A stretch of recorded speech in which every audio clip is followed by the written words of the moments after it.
Hi students, എല്ലാവർക്കും എൻ്റെ YouTube ചാനലായ Hindi മിത്തിലേക്ക് സ്വാഗതം. നിങ്ങൾ ആദ്യമായിട്ടാണ് എൻ്റെ ചാനൽ കാണുന്നതെങ്കിൽ സബ്സ്ക്രൈബ് ചെയ്യുക, കൂടാതെ ബെല്ലൈക്കൺ പ്രസ് ചെയ്യുക. ഇന്ന് ഞാൻ എടുക്കാൻ പോകുന്ന ടോപ്പിക് ക്രിയയാണ്.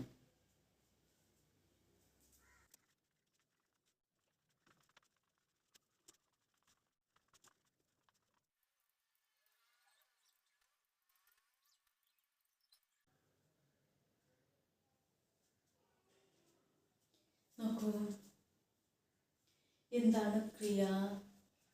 जिन शब्दों से किसी काम का करना या होना पाया जाता है वे शब्द क्रिया कहलाते हैं. ഏതെങ്കിലും പ്രവൃത്തിയെ സൂചിപ്പിക്കുന്ന പദങ്ങളെ നമ്മൾ ക്രിയ എന്ന് പറയുന്നു. അത് ഏത് പ്രവൃത്തിയും ആവാം. നോക്കൂ, ആന വരിക, ജാന പോവുക, റോന കരയുക, ബോൽന പറയുക, അതെല്ലാം എന്താ പ്രവൃത്തിയാണ് അല്ലെ. ഇതിനെല്ലാം നമ്മൾ എന്ത് പറയുന്നു?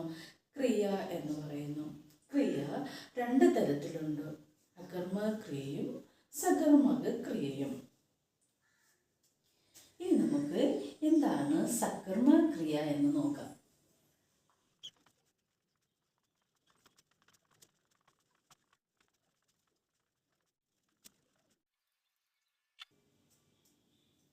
നോക്കൂ, എന്താണ് സകർമ്മക ക്രിയ?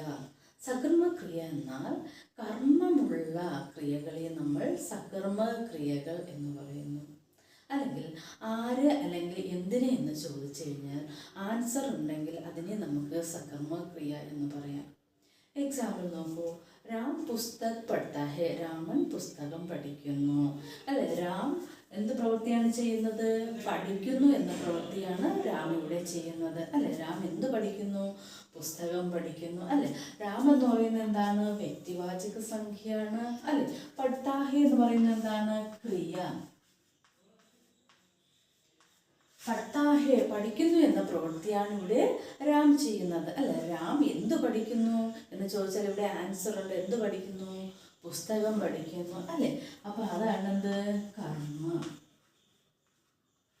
അല്ലെ. നമുക്ക് ഇങ്ങനെ പറയാം, കർത്താവ് ചെയ്യുന്ന പ്രവൃത്തിയുടെ ഫലം കർമ്മമാണ് അനുഭവിക്കുന്നതെങ്കിൽ നമുക്കതിനെ സകർമ്മക ക്രിയ എന്ന് പറയാം അല്ലെ. ഈ സെന്റൻസിൽ എന്താ? കർമ്മമുണ്ട് അല്ലെ. കർമ്മമുള്ള സെന്റൻസുകളാണ് എന്ത്? സകർമ്മക ക്രിയകൾ.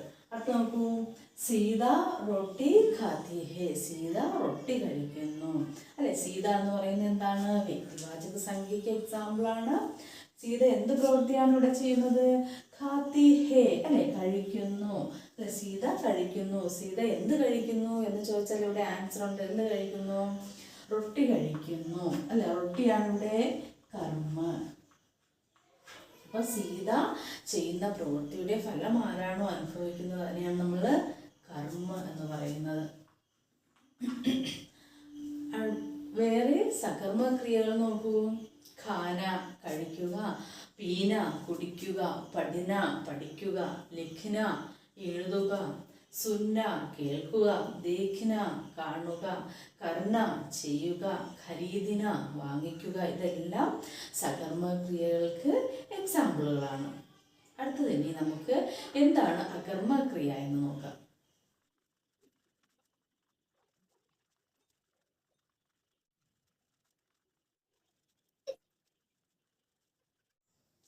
നോക്കൂ, എന്താണ് അകർമ്മ ക്രിയ? കർമ്മപദം ഇല്ലാത്ത ക്രിയകളെയാണ് നമ്മൾ അകർമ്മ ക്രിയകൾ എന്ന് പറയുന്നത്. നോക്കൂ, എക്സാമ്പിൾ നോക്കൂ, ബെച്ച സോത്താ ഹെ, കുട്ടി ഉറങ്ങുന്നു. കുട്ടി എന്ത് ചെയ്യുന്നു? ഉറങ്ങുന്നു. ഉറങ്ങുന്നു എന്ന പ്രവൃത്തിയാണ് ഇവിടെ ചെയ്യുന്നത് അല്ലെ. ആരെ ഉറങ്ങുന്നു അല്ലെങ്കിൽ എന്തിനെ ഉറങ്ങുന്നു എന്ന് ചോദിച്ചാൽ നമുക്കിവിടെ ആൻസർ ഇല്ല അല്ലെ. ഇതെന്താണ്? ഇത് സംഖ്യയാണ് അല്ലെ. സോതാഹെ എന്ന് പറയുന്നത് എന്താണ്? ക്രിയയാണ്, പ്രവൃത്തിയാണ് അല്ലെ. ഇവിടെ എന്താ? കർമ്മമുണ്ടോ? ഇല്ല. അപ്പൊ കർമ്മപദം ഇല്ലാത്ത ക്രിയകളെയാണ് നമ്മൾ അകർമ്മ ക്രിയകൾ എന്ന് പറയുന്നത്. അടുത്ത നോക്കൂ, പക്ഷി ഉഡ് രഹേ ഹൈ, പക്ഷികൾ പറന്നുകൊണ്ടിരിക്കുന്നു അല്ലേ?